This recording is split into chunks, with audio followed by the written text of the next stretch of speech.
Now, one side in this campaign has been telling us that the issues of this election are the maintenance of peace and prosperity. The line has been used, we've never had it so good.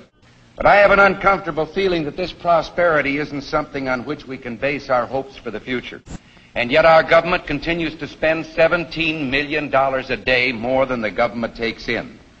We've raised our debt limit 3 times in the last 12 months. And now our national debt is 1.5 times bigger than all the combined debts of all the nations of the world. We have $15 billion in gold in our treasury. We don't own an ounce. Foreign dollar claims are $27.3 billion. And we've just had announced that the dollar of 1939 will now purchase 45 cents in its total value.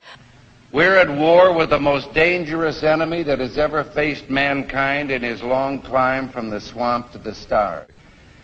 And it's been said if we lose that war, and in so doing lose this way of freedom of ours, history will record with the greatest astonishment that those who had the most to lose did the least to prevent its happening. Well, I think it's time we ask ourselves if we still know the freedoms that were intended for us by the founding fathers. If we lose freedom here, there's no place to escape to. This is the last stand on earth. Whether we believe in our capacity for self-government or whether we abandon the American Revolution and confess that a little intellectual elite in a far distant capital can plan our lives for us better than we can plan them ourselves. You and I are told increasingly we have to choose between a left or right. Well, I'd like to suggest there is no such thing as a left or right. There's only an up or down. And regardless of their sincerity, their humanitarian motives, those who would trade our freedom for security have embarked on this downward course.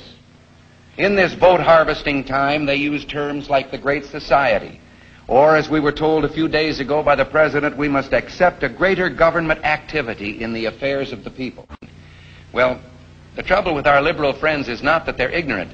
It's just that they know so much that isn't so.